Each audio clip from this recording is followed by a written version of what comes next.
مساء الخير، صباح على خير. في موضوع الانتخابات الرئاسية القادمة، آن الأوان إنه حزب الكنبة يقوم من على الكنبة. يا ساتر يا ساتر، صباح الجمال والكريستال يا عمي. يمكن انتوا مش متعودين عليا اتكلم في السياسة. صباح الجمال يا مرات عمي. المحاولات الاستباقية للإساءة للانتخابات الرئاسية. أنا أستشعر خطراً دائماً يواجه المشروع الوطني المصري. يبقى لأ، لازم نطلع ونتكلم بالطريقة اللي أنا وأنتوا تعودنا عليها. يعني الأدب، يعني التربية، يعني الأخلاق، يعني القلب الأبيض، يعني كل الصفات دي فيها. خرج حد أدلى بتصريحات مين الحق ولا ابن عمه؟ وقال إن لازم يبقى في مرشح واتنين لرئاسة الجمهورية، لازم. وفي أجمل من كده؟ يعني أنا لو أنا الرئيس موجود النهاردة هعوز إيه أكتر من كده؟ معارضة ما طلعوش حد لغاية النهاردة. مش هسيبكم، مش هسيبكم. الإعلام ما يقعدش يتكلم عن مرشح رئاسة الجمهورية، عن السيد الرئيس عبد الفتاح السيسي. لازم يبقى في مناصفة. محرض؟ أنا بحرض تحريض على حراك سياسي. مصر تستحق هذا الأمر. أنا المشهد السياسي متراجع، إن إحنا ما عندناش أحزاب، إن تقعد قدامه. أنا بصراحة مت من الضحك. تحكوش ليه؟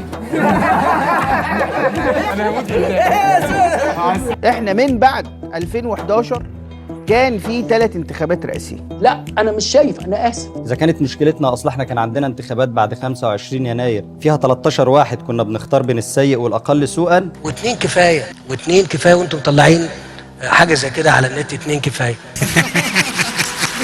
وانتخابات 2014 اللي كان طرفيها الرئيس السيسي وحمدين صباحي. وانا شايف الاستاذ حمدين اهلا وسهلا. أهلا وسهلا. طب اسمح لي، البعض قال وقتها انه رفضك لمشاركه المرشح الرئاسي وقتها الاستاذ حمدين صباحي امام الرئيس عبد الفتاح السيسي. تعالى سكة ودغري وما تحرقش على المكنة كتير عشان ما تفوتش منك. أنا يعني وصفت المشهد الانتخابي في 2014 وفي 2018 بالأوصاف اللي أنا مؤمن بيها. انت وصفتها وقتها بالمسرحيه. لا هو ما يقصدش، انا برضه مش فاهم الصراحة، بس يعني احنا نحسن الظن. ثم في انتخابات 2018 اللي كان طرفيها الرئيس عبد الفتاح السيسي والمهندس موسى مصطفى. تحيا مصر، تحيا مصر، تحيا مصر، تحيا مصر. نعم السيد الرئيس عبد الفتاح السيسي. تمام، فاكرين احنا الحكاية دي؟ لا، أنا أحب أعرف الرأي من صاحب الرأي، أذروايز الكلام يتغير. انا ربنا سبحانه وتعالى اراد ان انا اسمع بني من الكلمة دي، اراد ان انا اكون هنا، مش انا خالص. انا عملت حاجه ما حدش عملها في مصر، حد هيعرف يعملها لغايه ما قيامه الدنيا تقوم، اللي هو قياسه الكل. انا بعت جاكيت اسباني ب 350 جنيه. المنافسة في الانتخابات الجادة النزيهة تؤدي إلى إقبال. انتخابات بلا إقبال، انه لو حصل يعني انه ما الناس ما اقبلتش على الانتخابات، واقول لك ليه الناس ما تقبلش على الانتخابات؟ ما نجنناش معاك يا عم، الله لا يشفيك، انت راجل كبير. ليه الناس ما تقبلش على الانتخابات؟ خالص. دي ما حدش هيعملها وانا مش عارف اعملها تاني. أنت بتقارن الرئيس عبد الفتاح السيسي بدول؟ حضرتك عندما تتحدث اتكلم عن نفسك. قالوا لي كده، كتبوا كتير. ده مين ده هم دول قد إيه؟ طب ممكن سؤال بسيط، هو أنتوا عاملين انتخابات ليه؟ طول عمرك راجل واطي يعني، بس جدع علم. انا كشاب قول لي لا، في الرئيس عبد الفتاح السيسي اللي موجود الان وفي حد تاني. طب الحد تاني ده برنامجه ايه؟ وانا واثق في هذا الشعب العريق العظيم الصبور الواعي، انا واثق فيه. طب هيحل موضوع الدعم ازاي؟ طب هيحل موضوع الدولار ازاي؟ اصله كان بيكلكس في العالي قوي. لا مش تبعنا. طب هيحل موضوع الديون ازاي؟ طب هيعمل ايه في موضوع سد النهضه؟ لكن تاني بقول، فيه ولاد بين قوسين شياطين شغالين زن على الودان. زي كده، أنا عارفك بص عليا عشان بالظبط تيبيكال زي اللي خلاني أموت من الضحك بقى بجد، إن أصلاً الهيئة القضائية العليا للانتخابات لن تعلن عن الخريطة الزمنية للانتخابات. انا قاعد عمود عفش بالضحك.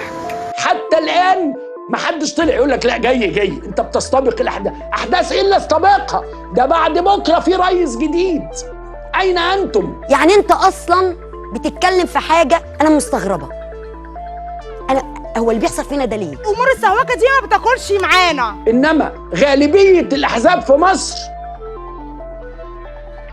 غير ما اكبر حزب في مصر هو الامن الوطني، اعظم حزب في مصر هو الامن الوطني. الاحزاب السياسيه منذ نشاه الحياه السياسيه في مصر من 52 لحد النهارده مفيش احزاب سياسيه يا سيدي. وبعدين لقيت ناس كاتبالي انت مش شايف الديمقراطيه والحياه الديمقراطيه اللي احنا عايشينها؟ هل حد يقدر يعمل استمارة تمرد دلوقتي؟ ده واحد نزل بيافطة في الشارع قاعد في السجن 2 سنين. والعياذ بالله والعياذ بالله، يعني المشي البطال ده اخرته الحبس. وثيقة سياسية تتضمن إجراءات تحكم الانتخابات وما بعدها في حال أي منهم ترشح. ما تقدرش تقول لي إن مصر دولة ديمقراطية وعريقة في الديمقراطية والممارسة، ما في، لا. جبت الجرأة دي منين؟ كيف تكون هذه الوثيقة إلزامية للسلطة فيما بعد الانتخابات؟ لا مفيش إلزام. يعني ممكن السلطة تعطي وعود ثم اديتكم وعود جميلة؟ لا.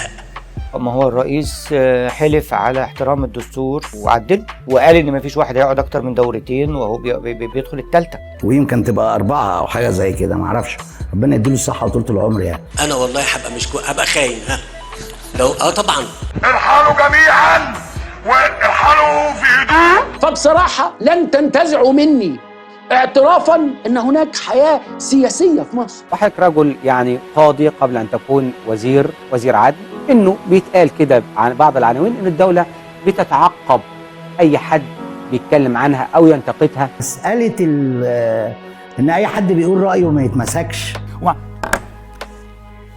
او يتكلم على مسؤولين او يتكلم على مشروعات او يتكلم على، هل ده موجود؟ ده انقاذ وطن.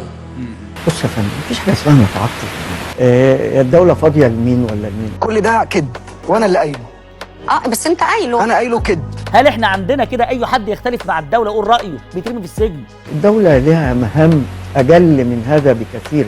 خبر اعتقال هشام قاسم. عايزينه عشان نحاسبه. عايزينه عشان ايه؟ واكملنا يا باشا قلت رايي في البرنامج بصراحه، يعني تقبضوا عليا ومعتقل وكلاب ويلف وكهرباء والحاجات دي. فين يا جماعة المرشحين؟ هتقول لي احمد الطنطاوي مش عارف. طيب فين البرامج؟ قضية سجناء الرأي الذي يجب أن ننهي هذا الملف الموجع لضمير مصر الآن. عشرات آلاف الناس تترمى في السجون شهور وسنين، وبعدين ذات ليلة واحد يفتح الباب ويقول له روح. لا، ده اللي هيحاسبني عليه مش انت. ده مش انت اللي هيحاسبني عليه، ربنا. وعلى الله ان شاء الله. على الله ان شاء الله. يبقى لازم نشارك بشكل كبير جدا وننزل بشكل كبير جدا ونفهم الوقت الوضع في مصر ايه، وانت لما تروح تدي صوتك للرئيس عبد الفتاح السيسي تبقى عارف انت رايح تدي صوتك ليه عشان ايه. الخاتمه تحيا مصر، الكباري والقصور والسجون والمونوريل والعاصمه الجديده اللي ملهاش لازمه ويجوع الناس مش مهم. لا يعبدون الله انما يعبدون السيسي. 5 بالحب. ما اقدرش، ما عندناش.